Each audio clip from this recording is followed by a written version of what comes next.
What's up, everybody? James Bichelle here, and I'm back at you with another video. Of course, we are here to discuss Season 6, Episode 2, entitled Home. Just a disclaimer, I just wanted to make sure everyone knew that this was a spoiler review. If you have not watched the episode, you probably should, and then come back and comment. That being said, I thought it was a pretty good episode.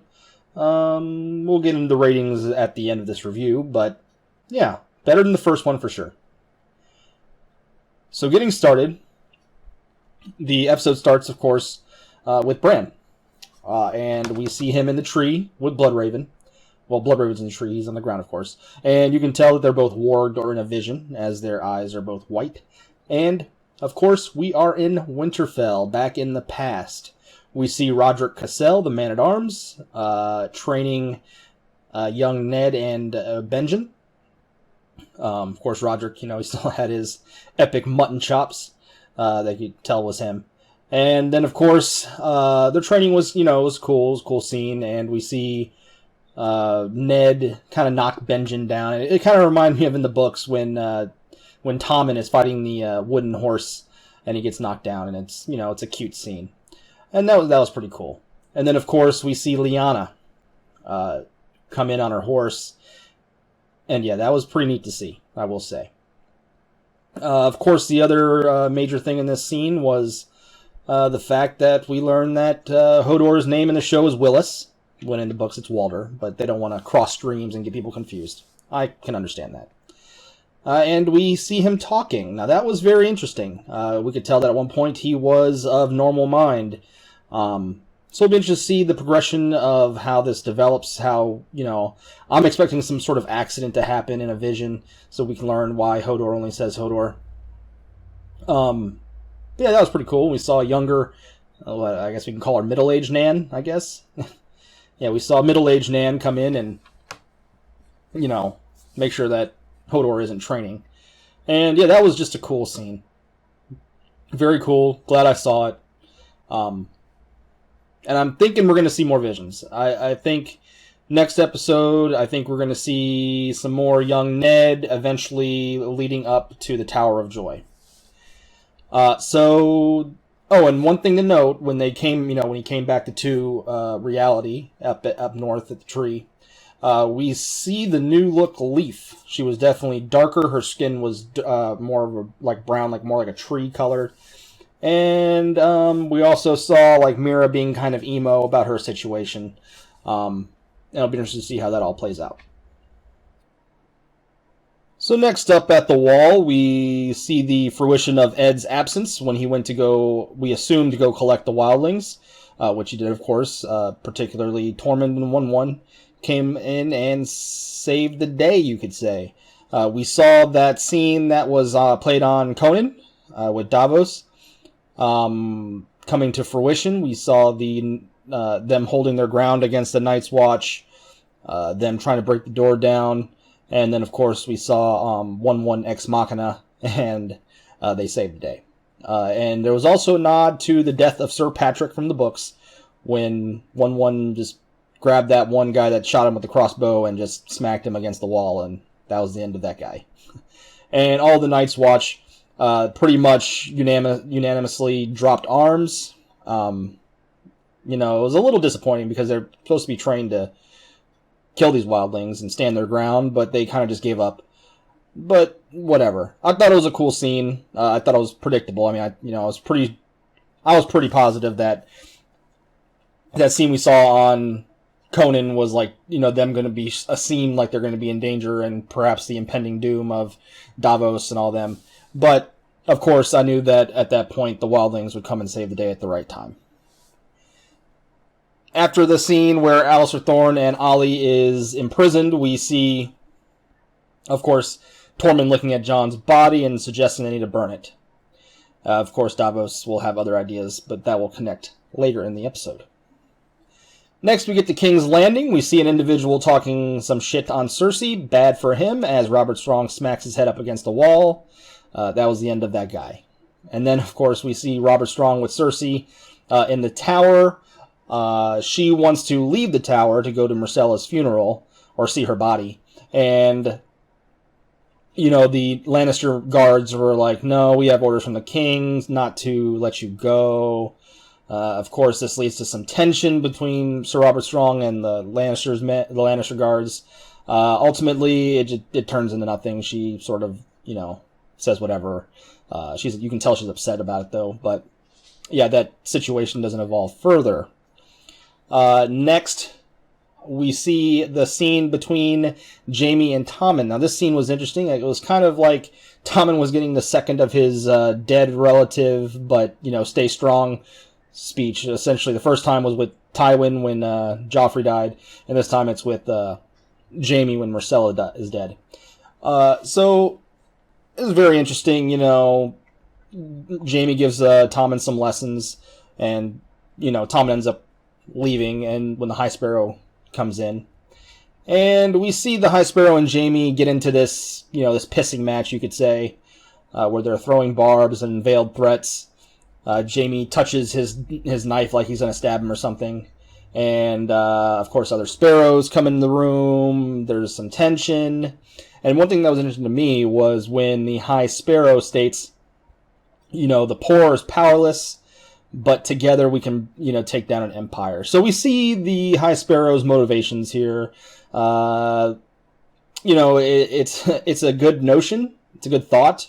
The problem is not when it's based on, you know, faith, in my opinion. And, yeah, it'd be cool if it was a different force that was trying to, you know, break the status quo. But it's the High Sparrow, and I'm not sure, you know, that's the kind of system I want to go to.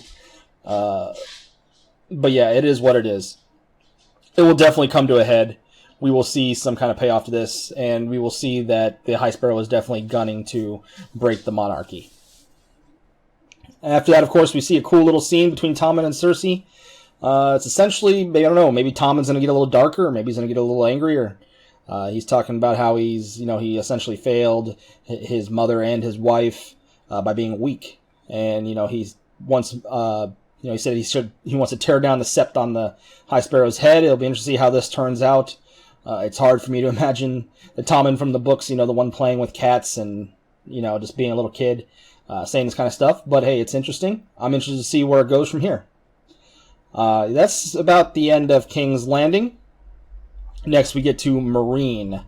Meereen was interesting. We see Tyrion, you know, sharing, you know, him and Varys, Grey Worm, and Missandei are sharing a little chat about dragons and about how when they're enslaved or kept in captivity, they grow as small as cats, the size of cats. The last dragons were the size of cats. So Tyrion has the idea of going down there and befriending them and essentially releasing them, which he does. And we can put away the notion that Tyrion was going to die in that scene. Some people predicted, we're thinking, Tyrion's going to die in that scene. Yeah, Tyrion's not, that wasn't going to be the case. He's not going to die in some random episode 2 in the middle of it. Tyrion is a character that if he dies, which is a big if, it would be like a season 9 last thing they would show in the episode, and it'd be epic. So yeah, we can put that notion to sleep. It was cool. People think that he's going to ride a dragon. I think it's possible. He was definitely binding with the one that he was touching, that he physically touched. So it'll be interesting to see how that all plays out. I'm really looking forward to that. Yeah. Moving on from Meereen, we go to Braavos. Real short scene, not much to talk about. The waif comes in and is furthering the training by beating her up with the sticks. She essentially leaves, comes back. Could it be the same person? Did the waif just turn into Jaqen H'ghar? It's possible, because they made it a point to show that the waif leave and then just come back as Jaqen H'ghar. Maybe not. But one thing that was interesting, I think they're just trying to accelerate the plot.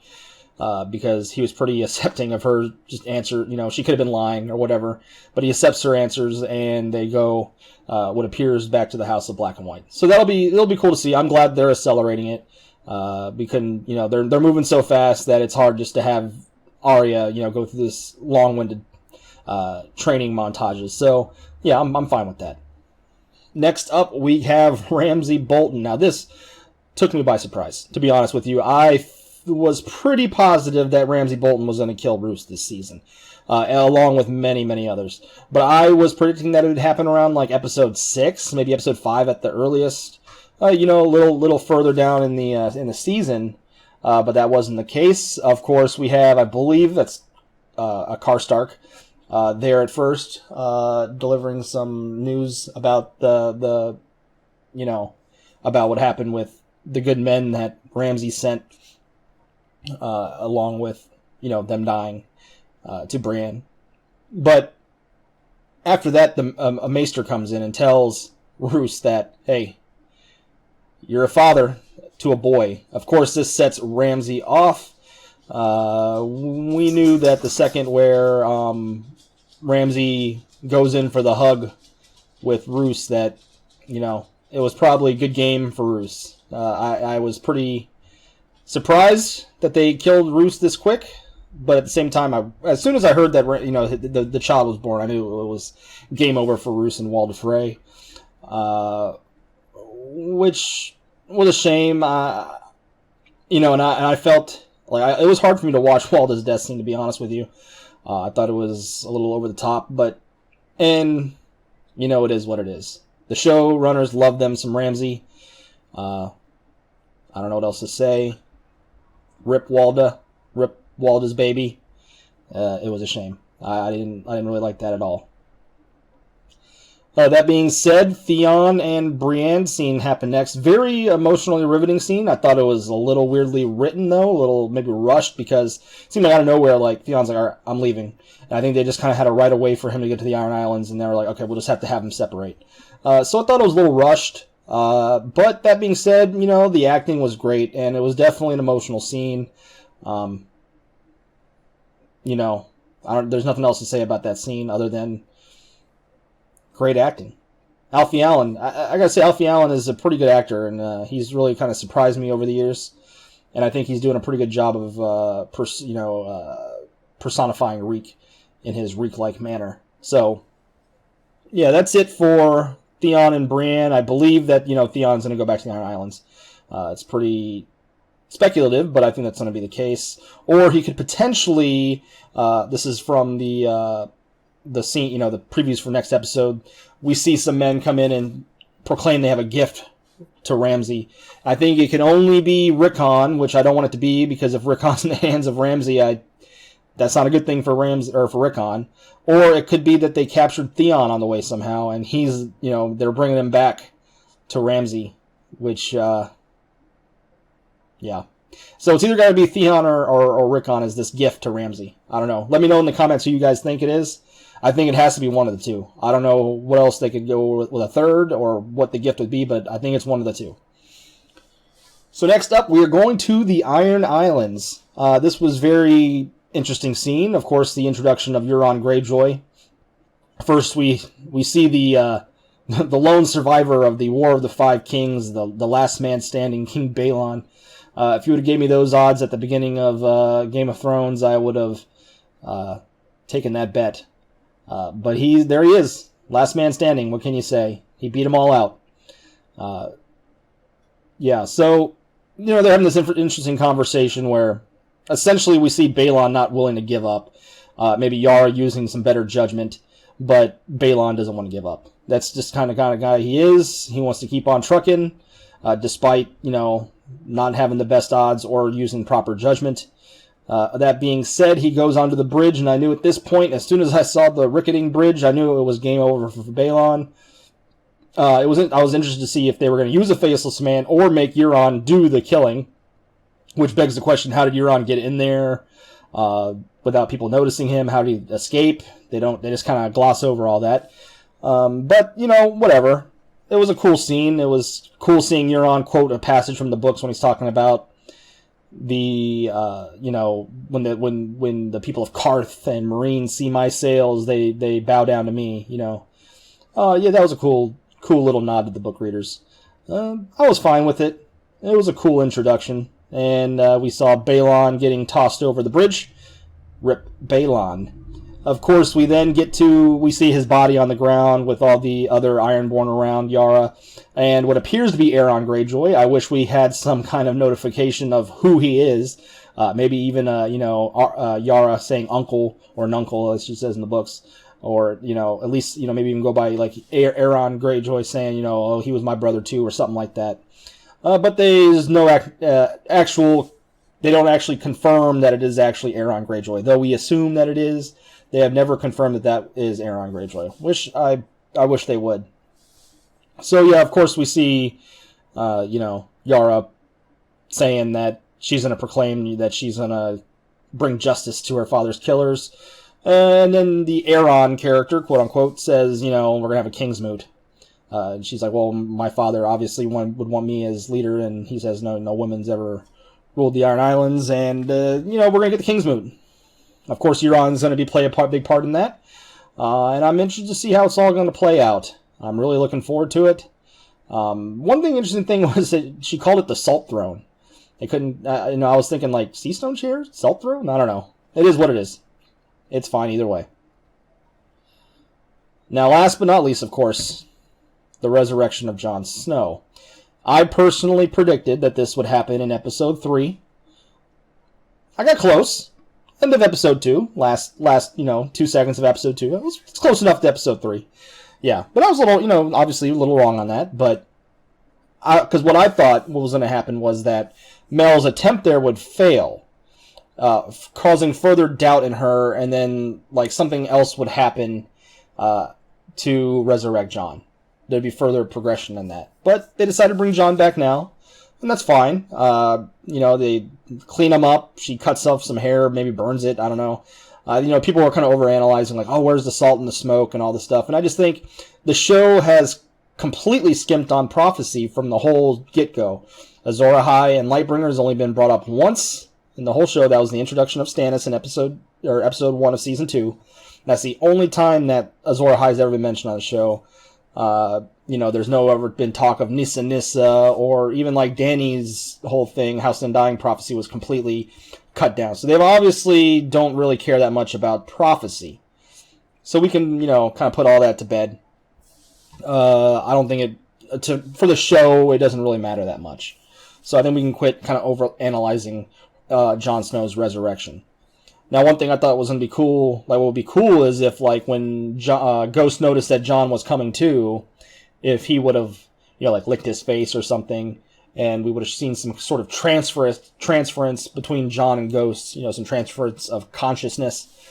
But we didn't get that, and that's fine. We just see Jon resurrected. And, of course, I think that means bad news for Owen Teal, who plays Alistair Thorne next episode. I'm not sure if they're going to kill Ollie, but I'm pretty positive they're going to kill Thorne. And Dolorous Ed will be the next Lord Commander, because they haven't built up any other Night's Watch whatsoever. So yeah, guys, episode 2, Home. I give it a solid... I'm on the fence between like 7.5 and 8. It was a solid episode. I think that there was some kind of sloppy writing, really rushed, I thought. But Jon's resurrection obviously is a crowning moment. The main things I felt was rushed was the explanation of Theon leaving. Yeah, that was the main thing I felt that was very rushed. Oh, and the whole Ramsay, Roose, and Fat Walda dynamic I felt was pretty rushed as well. That being said, like I said, better than the first episode. I got the first episode at a 6, I believe. This one, I'm going to say 8. I'm going to proclaim it as an 8. So yeah, it was definitely an improvement. I'm hoping for bigger and better things. I believe episode 3 we might get Tower of Joy. Be interested to see how that turns out. Hopefully very good. And I'm interested to see how Jon, how much of a changed man Jon is going to be. So only good things on the horizon, people. And that concludes this review. If you enjoyed this video, hit that like button, share it on social media, and subscribe. Until next time, adios.